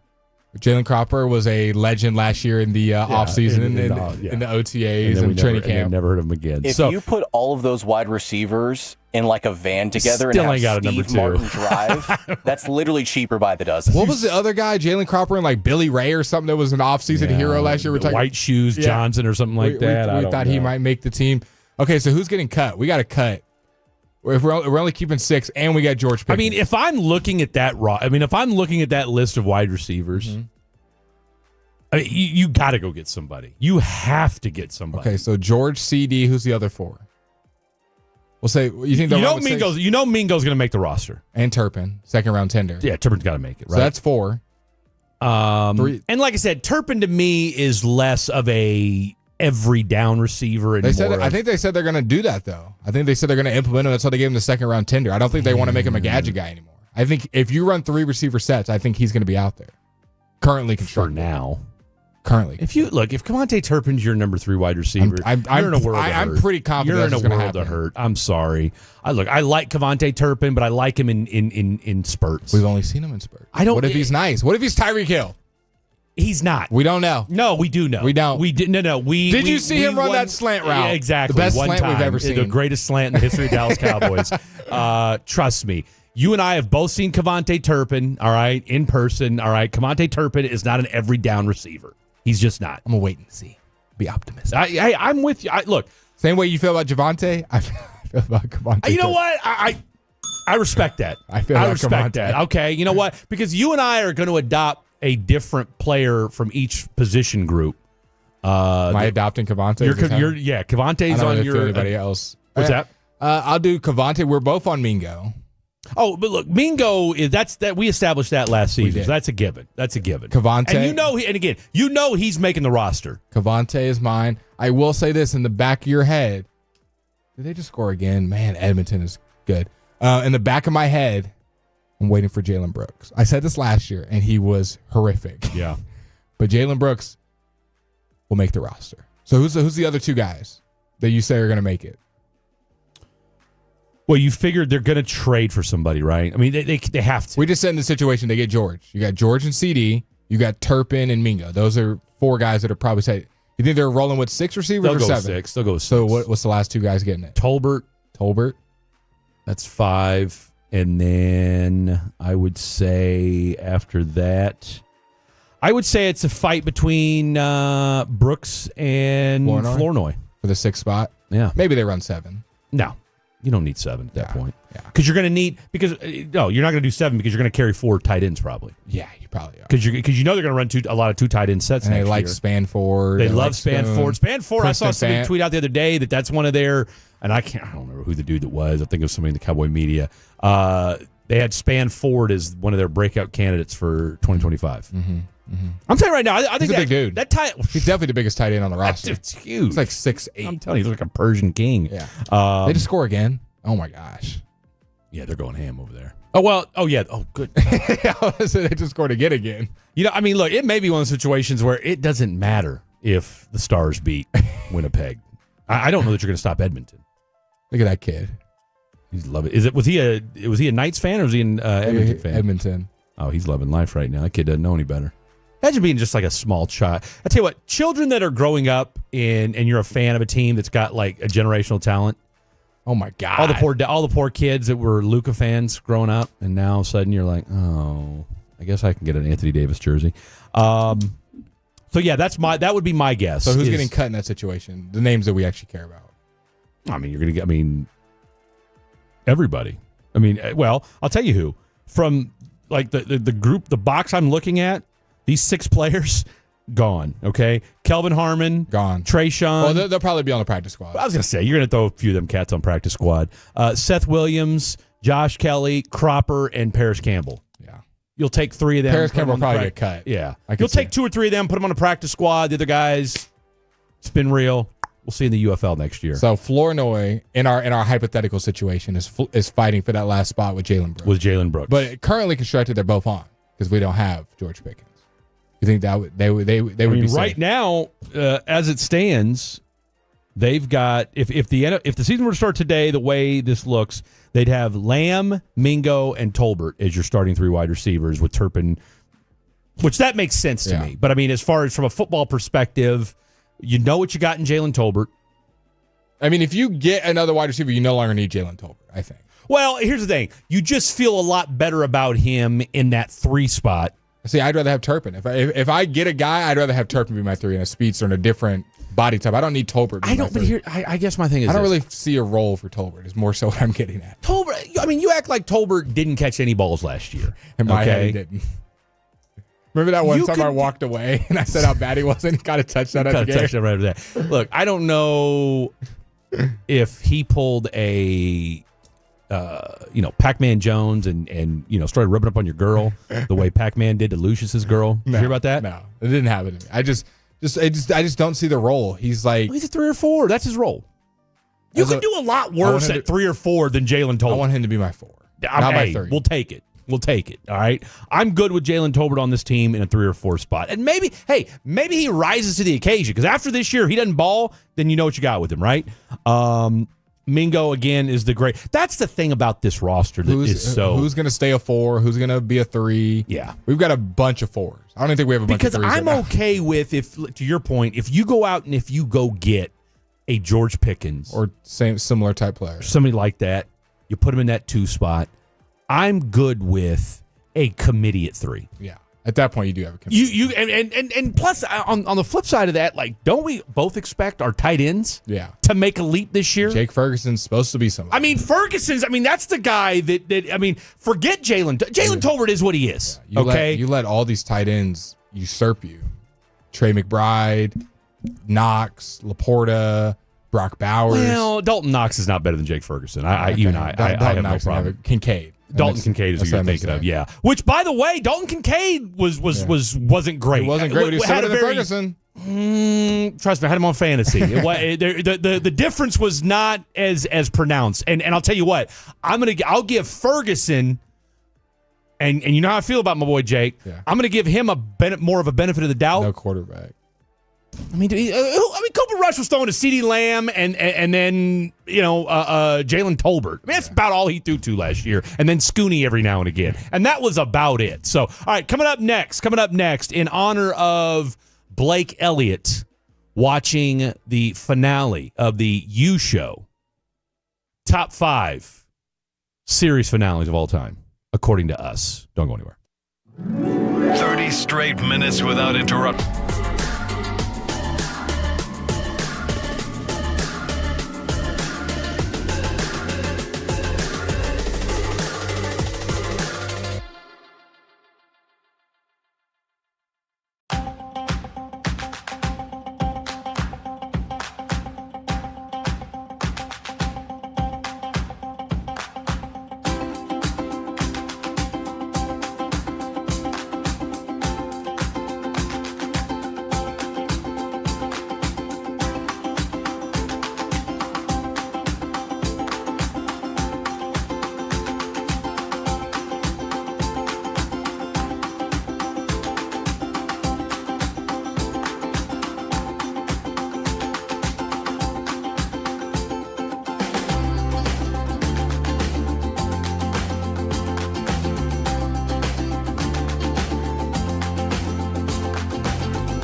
true that you've got to forget something else to remember that Uber Eats has groceries? No, that's absurd. Hey, remember when you used to be a, what was it, Pepper Lady? Pepper Lady? Wasn't it Cinnamon Sisters? Those are babes. Saffron Squad? Nutmeg Maidens? Paprika? No. Nutmeg Maidens. I just said that. Was it Spice Girls? Doesn't sound right. Was it Saffron Squad?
You know, for the longest time, I thought he was saying, Eddie, are you okay?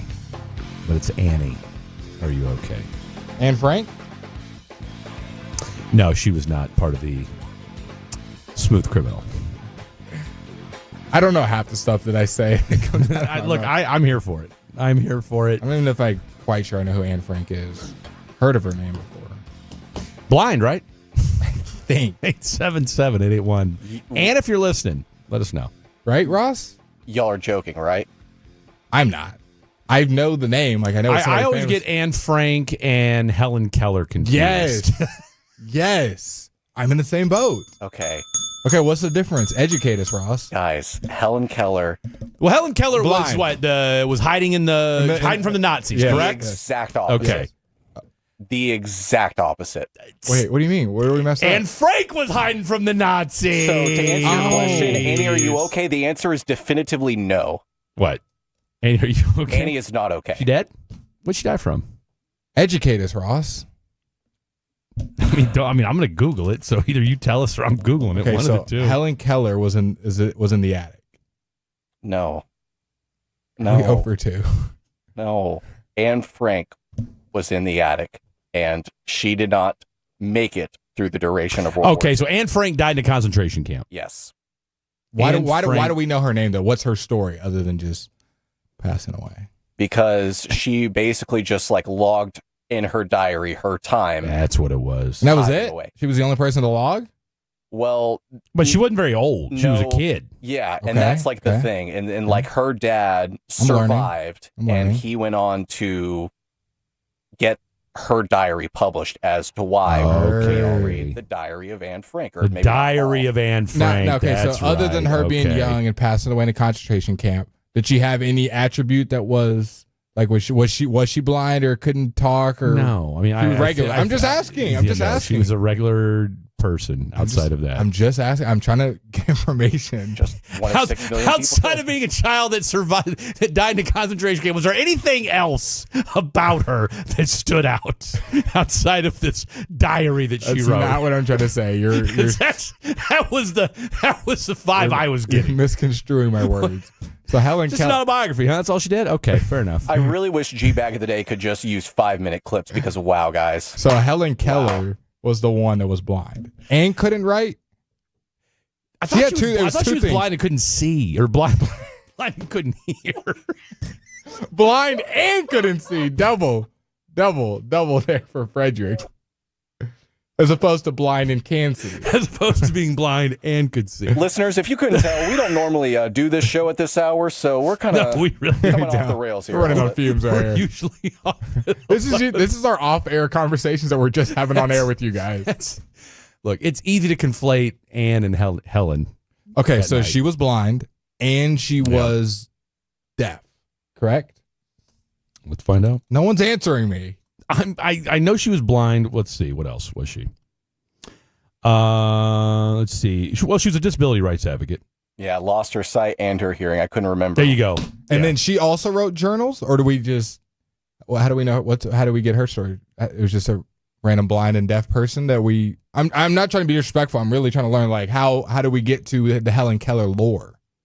How do we get there? She was a prolific author. She wrote 14 books and hundreds of speeches and essays. So she made it out then.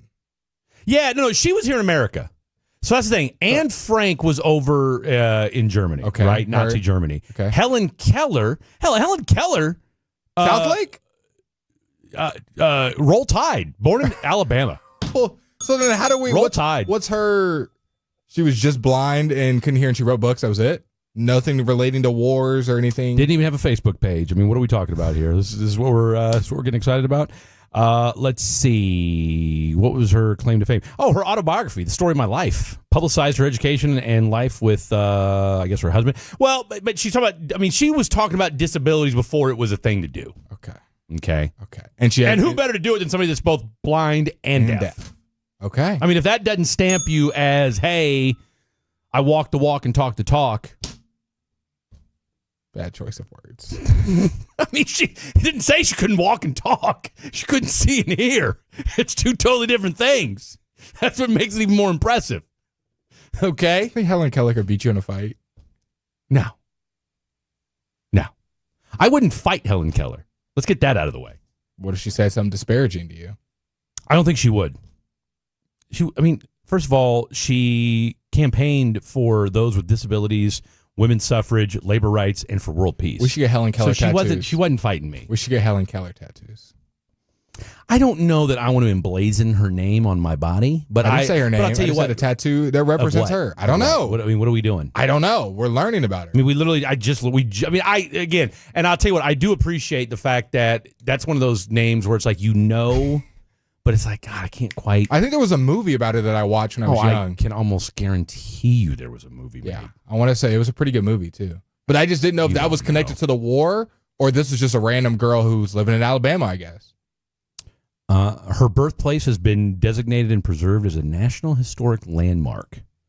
Since 1954, it has been operated as a house museum and sponsors an annual Helen Keller Day. Maybe that's what we need to do. Let's go to Helen Keller Day. You want to do a remote? Wow, guys, that's all I can say about this segment so far. B did admit the other night that he isn't scared to ask dumb questions to learn. Absolutely. That's exactly what I'm doing. And look, I haven't been in school for 30 years, okay? So there's a lot that I've forgotten.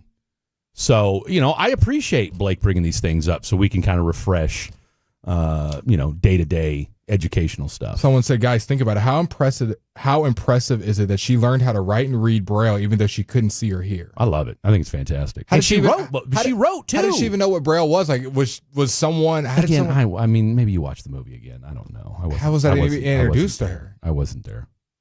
Thanks, Fred, for letting us know you weren't there for Helen Keller. Okay, pop quiz. Which one was quiz, hot shot. Which one was in the war? Anne Frank. There you go. Helen Keller here in Bama. We learned something new today. All right, so shout out to Helen Keller. Someone said she was in Amsterdam, not Germany, Fred. So that was from the 214. Wait a minute. Well, she was a German-born Jewish girl, is what I'm getting at. She was born in Germany, so. I just said now, are they saying that she got captured in Amsterdam, is what they're saying? The text said she was in Amsterdam. She got captured in Amsterdam, okay. Yes. All right. There are people who say Helen Keller wasn't real. That's part of the lore as well. See, I'd heard, okay, that's now that we're bringing it full circle. Okay, let's get to the good stuff here because, yes, I've heard that as well, that maybe she wasn't blind or not deaf. I don't know. Again, we don't have anything on Does anybody record. know if she's real? Did we just do a whole segment supporting someone who's not real? I'll tell you what, Helen, if you're Helen Kellen's kinfolk, 877-881. She's got descendants. Of course she does. Does she have kids? Do we know? Oh, good question. Because we can get these answers. Did she have kids? She didn't see him if she did. Let's see. That's messed up. Well, she was blind. Thanks, Fred, for rehashing that. Guys. Because anybody forgot earlier in the segment. Gee whiz, guys. Gee whiz. Doesn't say here anything about kids. She had a series of strokes in 1961 and spent the last years of her life at her home. No, with nobody there? She what? Yeah. Just her and DoorDash. That's what it was.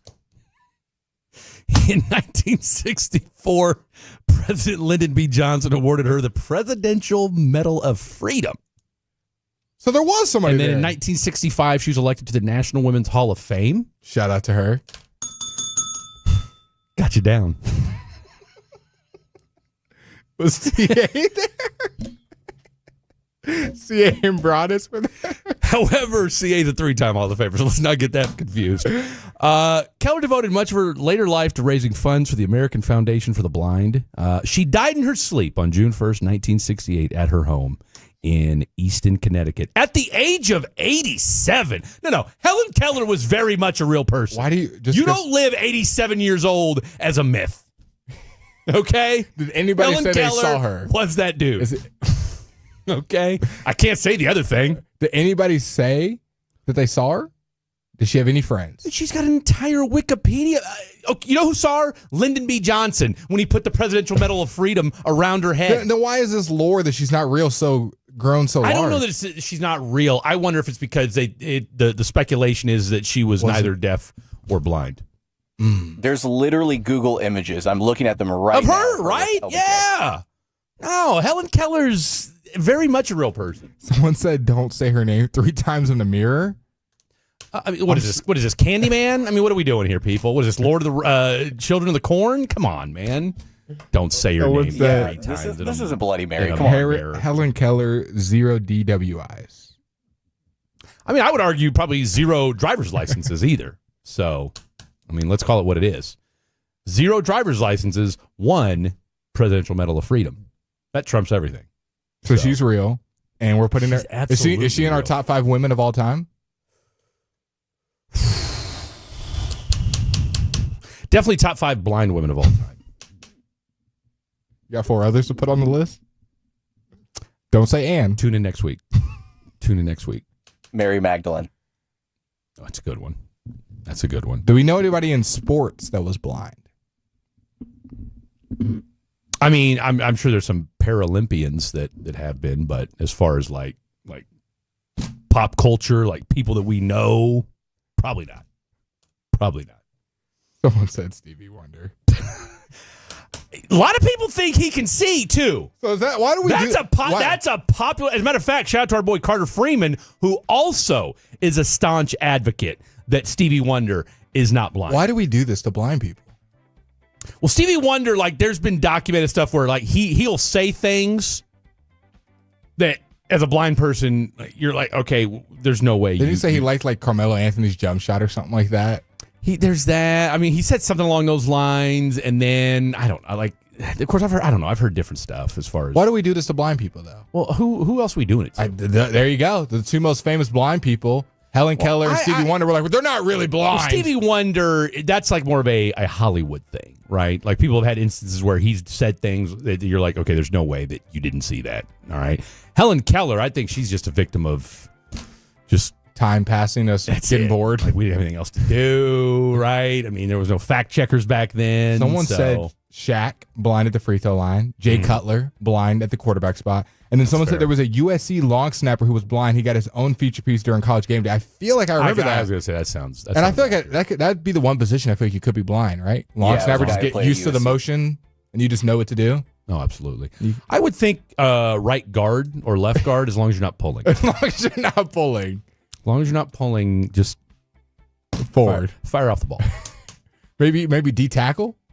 Just fill up the lane. That would be tough. Arms out. But here's the problem: all you're doing is just taking up blockers. Yeah, you know. I mean, you could argue maybe kind of be another Mozzie. You're just another Mozzie at that point. Okay, so just something to think about. Is there any other position you could be blind at? Can't do anything in basketball blind. No, that would be very helpful. No, definitely wouldn't do that. Baseball.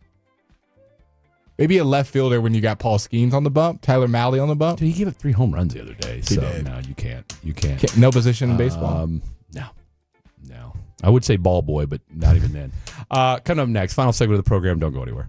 Coming up in the next G-Bag Nation short show on till 5. We'll react to Rangers, Red Sox, and get you ready for Stars and Jets. The Nation 2 to 5 here on The Fan. Hello, I'm Jamie Flores, the managing partner at the law offices of Nick Namath, with another important tax fact. The amount the IRS claims you owe is often incorrect. They're notorious for mistakes with taxes, penalties, and interest that you don't really owe. Hi, I'm Dallas tax attorney Nick Namath. Returns the IRS prepares for you when you haven't filed are often full of errors. For over 20 years, I've helped Texans successfully handle the IRS. Call Nick Namath, the DFW tax attorney, at 972-484-0829 or visit myiRSteam.com. Attention. Have you racked up $10,000 or more in credit card debt? Are you barely getting by making minimum payments? With credit card debt reaching all-time highs, National Debt Relief is notifying consumers about significant debt relief options currently being made available to help those with overwhelming credit card debt. These options may reduce a large portion of credit card debt for those who qualify. You don't need to declare bankruptcy or take out a consolidation loan, and you may only have to pay back a fraction of what you owe, even if you have bad credit. National Debt Relief has already reduced the credit card debt for more than 550,000 consumers. So don't wait. If you owe $10,000, $20,000, or even $100,000 in credit card debt, you can now take advantage of this financial debt relief as the cost of living continues to skyrocket. To check what debt reduction you may qualify for, call 800-478-5511. That's 800-478-5511.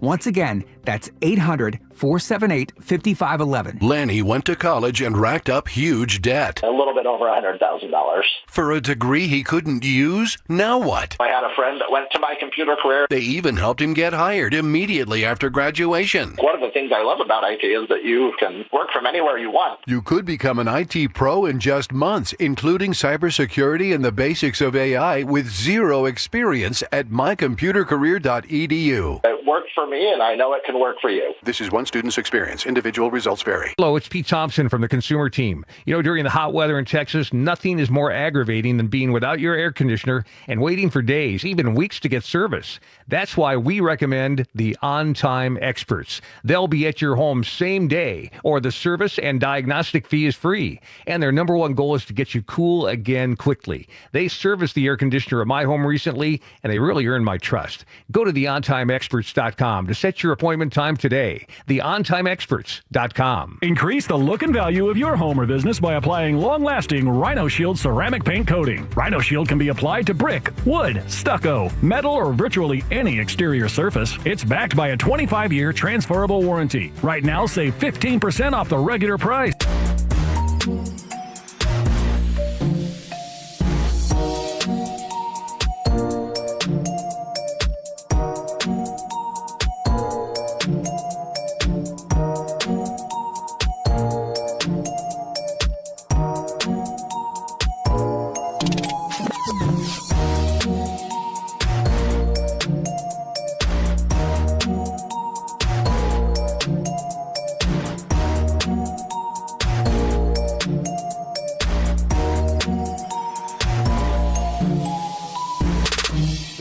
Lola V products? I gotta remember that. Well, you know, they say in order to remember something, you have to forget something else. Okay, now that is a very cute haircut. That's like a little shag. I've never seen it before. Well, I mean, of course you have. It's the Rachel. Oh, is that your name? No, I mean like your name. No, I'm Jen.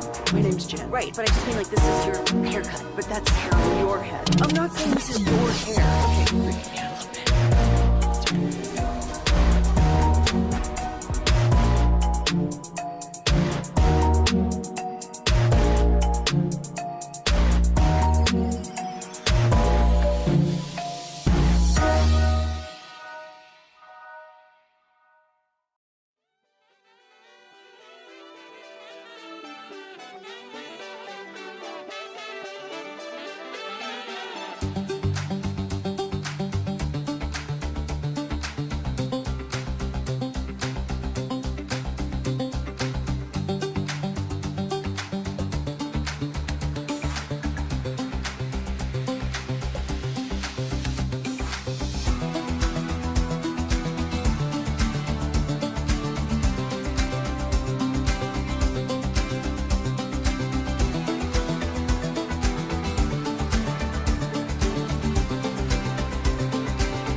Appreciate that, Mr.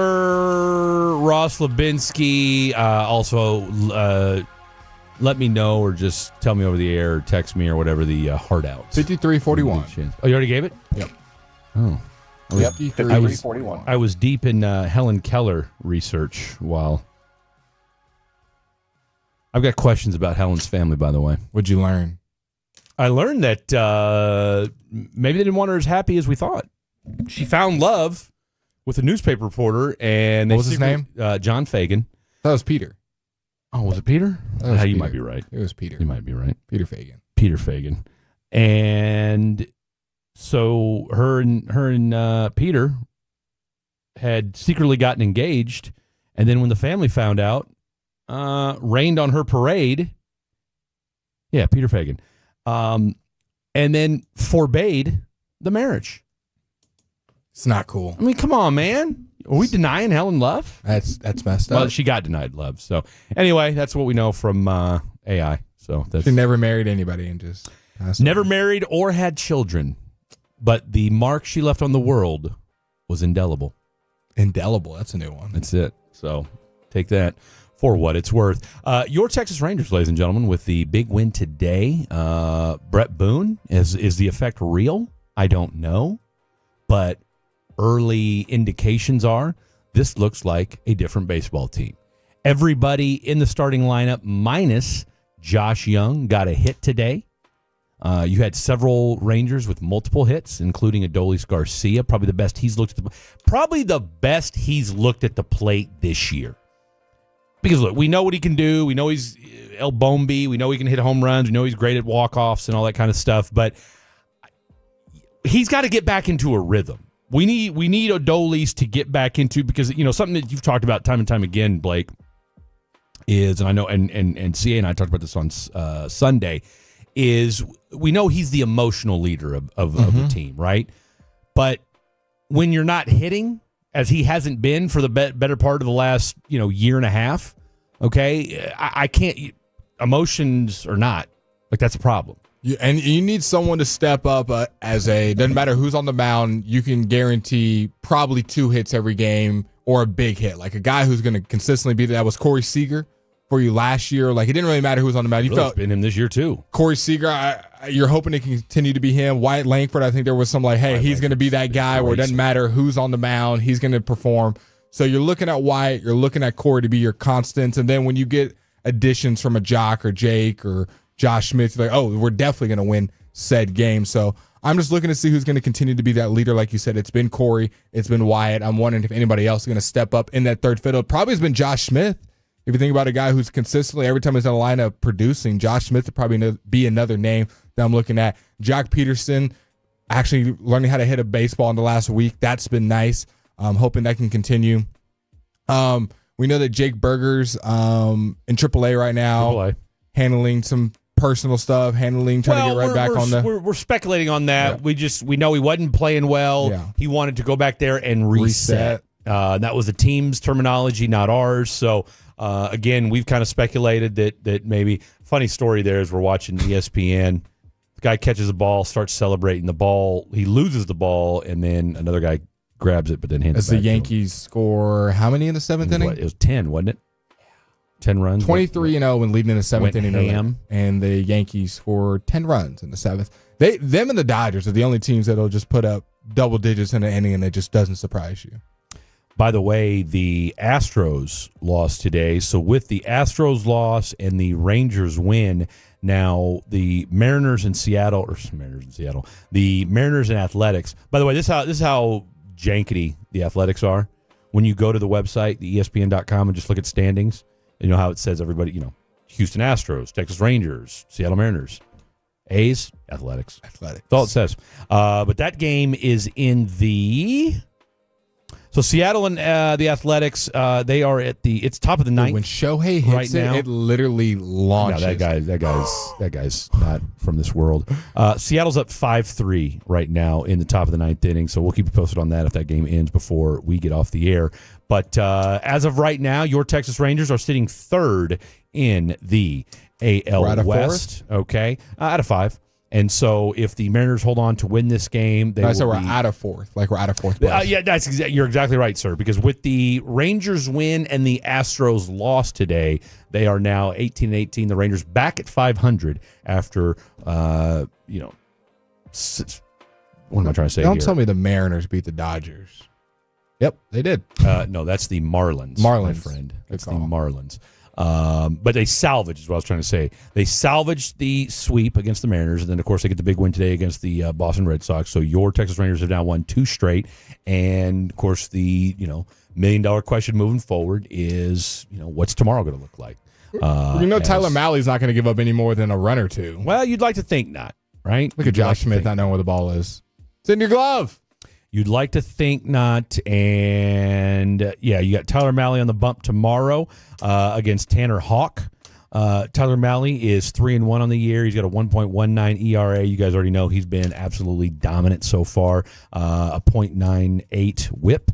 37.2 innings pitched so far, 32 Ks. Now, Tanner Hawk is no slouch himself. Don't let the don't let the 0-2 record fool you. And even though he's got a 6.38 ERA, he does have 30 strikeouts, 12 walks. But on the flip side of that, the difference between him and Tyler Malley's given up 0 home runs. You know how many Tanner Hawk has given up? 2. Try 7. 7. Try 7. So that's the problem tomorrow. So you might look. We haven't really been going yard. Even when they've scored runs, the Rangers not really been a home run team. So haven't been great. No, they're somewhere like in the mid 30s, I think, as far as home runs are concerned. I'll get that answer. So it's not terrible, but again, they're kind of middle of the pack as far as home runs are concerned. Because the last 2 years ago when they won the World Series, I mean, it was just they were mashing left and right. But you could see, like I said, you took care of business against Giolito today. Again, that was only his second start of the year. They're 20th with 31. There you go. And then you got Tanner Hawk, who's given up 7 home runs. So you got, again, here's all I want to say. Let's be, I want to caution getting too ahead of our skis with the Brett Boone stuff just yet, because I could see where they go off on where they go off offensively against Tanner Hawk tomorrow. Now, again, that may be just something as simple as that. Again, I don't know what Brett Boone's been able to do in the last 72 hours since he's been named. He's Zoom call every player. Right? Give him I mean, other than maybe a speech in front of the group before the game, I don't know. All right, because obviously it's not like he's had time to sit down with each guy one-on-one and say, hey, try this. No, but I know from the little bit I was able to watch this game today, and Victory Plus, I'm looking at you. All right, I tell you what, the app is great on my phone. Garbage on my television. Garbage on my television. I have 0 issues with any other streams on my television, but for whatever reason, the last 2 games, I have the stream for Victory Plus has not been great. So just if there's anybody from Victory Plus listening, okay, what's the deal? Score tomorrow. I'm going to go 6-2. Check the word drive. I'm going to go 5-3. I'll go 5-3. Does Malley give up all 3? Red Sox. Red Sox win? Or no, 5-3 to Rangers. I go 5-3 Rangers tomorrow. Malley gives up 2 runs. Malley gives up 2, and I could see a reliever giving up a run, but Luke Jackson slams the door shut. It's a 3-3 game going into the 9th inning, and the Rangers score 2 in the bottom? Score 2. Well, it'll be the top.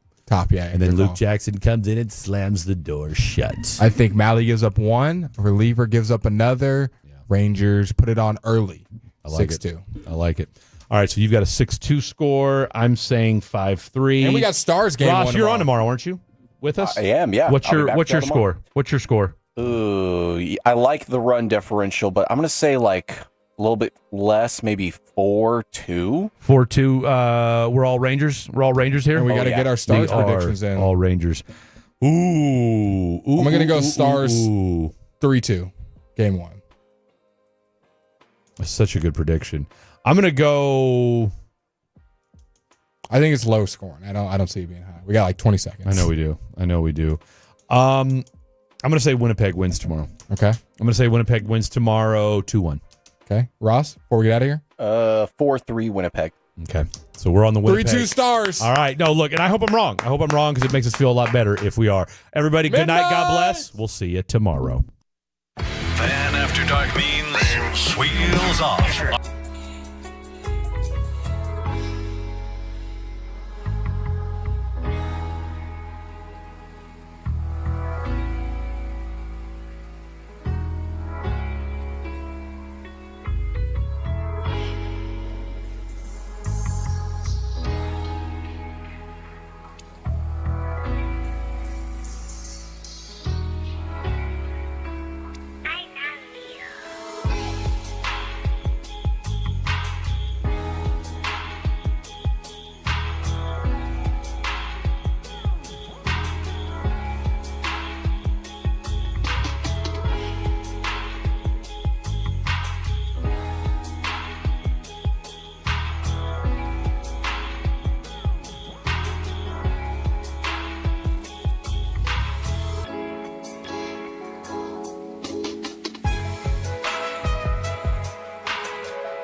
got to forget something else to remember that Uber Eats has groceries. No, that's absurd. Hey, remember when you used to be a, what was it, Pepper Lady? Pepper Lady? Wasn't it Cinnamon Sisters?